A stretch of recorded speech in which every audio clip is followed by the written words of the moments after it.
The Give It to Jesus jar.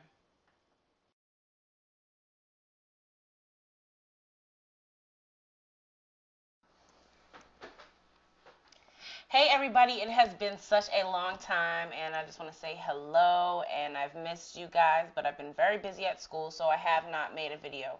But a couple months ago I did come up with an idea called the Give It to Jesus jar. And so here it is, my Give It to Jesus jar. And what it is, it's a small little jar, but we're going to get into that in a minute. I just wanted to read something for you. The Bible says in Psalms 55:22, "Cast your burdens on the Lord, and he shall sustain you, and he shall never permit the righteous to be moved." Now, we all have issues, we all have problems, we all have struggles, and a lot of the time, what we just need to do is give it to God and let God have our issues, our struggles, our problems, and allow Him to work things out. But what we do is we give them to God, we put them in His hands, we put our issue in His hands, and then we double think and we no longer trust in God, and so we take the issue out of God's hands and we take it back. And God is a gentleman, so He has your issue. And He's not going to just keep your issue if you don't want to continue to leave it in His hands. It's like a person who is a drug addict. If I'm going to help someone who's a drug addict, they have to want the help. You can't help somebody who does not want to be helped because they'll keep going back to the same situation over and over and over again. That's just like God. He cannot help you if you do not want to be helped because you're going to continue doing the same thing over and over again. And that's what happens. And then we blame God. God, why isn't the situation changing? You know why? Because you ask God to fix it, then you put it in His hands and you take it right back because you no longer trust that God's going to make a way or change your situation. So, here, God, I want it back. Here, God, I want it back. So, what this exercise is to do is, the Give It to Jesus jar, is what you want to do is get a jar. It could be a big jar, a small jar, and just tape your Give It to Jesus on there. And then you want to take some little strips of paper and you write your struggle or your problem here. And then you put it and you untwist your jar top and you put it in the jar. Now, here's the catch. Okay? Your problem is now in God's hands. Okay? If you want to take it back and you no longer trust God for your problem,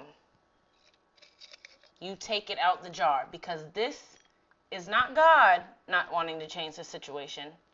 This is you taking the situation out of His hands because you are no longer trusting God to make a way or change the situation in your life because you think that maybe you can do it yourself or that, something. I don't know what you think, but you think you can do it all by yourself and that God's not going to make a way. Um, he's reaching out His hand. He's saying He'll help you. Let Him help you. Now, here's the next catch. Once you do trust God, again with your situation, put it back in the jar. Twist the cap on and leave it there. Give it to Jesus. Let Him work it out for you, okay? He loves you. He wants to work out your issues. He knows your struggles, your problems, your worries, everything that you're going through. So give it to Him, leave it there, and do not continue to keep taking it back and taking it back. If you want the help, you'll give it to Jesus, okay? And if you really, really want it, you'll give it to Jesus and you'll leave it there. Change comes when we really, truly want change. But change is not going to come if you don't really want it. So, there's my jar. And God bless you guys, and I love you guys, and I hope this really works out for you. Trust God. God is not like man.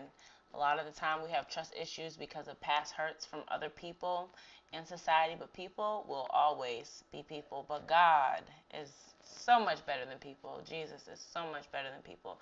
And we have to learn how to trust him and know that he's going to work it out no matter what. Because, I mean, you say you have an issue with your family member. You could give the situation to your family member. You may have changed, but they may have not changed.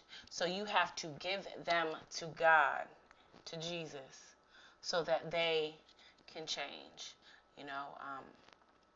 And, you know, sometimes it's like really aggravating because you're waiting for them to change. So while you're waiting in the process, work on you and love you and stay encouraged and keep building yourself up. Life is a growing process. If you say that you are grown, you have stopped yourself from growing. So continue to grow every day on a day-to-day basis. Don't live by the motto that it's the same stuff, different day, because it's not. That means you have stopped yourself from learning something new. Continue to grow, continue to be blessed, and change. And give it to Jesus, and he'll help you change the things in your life. All right? Love y'all. God bless. Peace to Millie, Cinnabon, Chicken Grease. Woo, woo, woo. Bye, y'all. I surrender.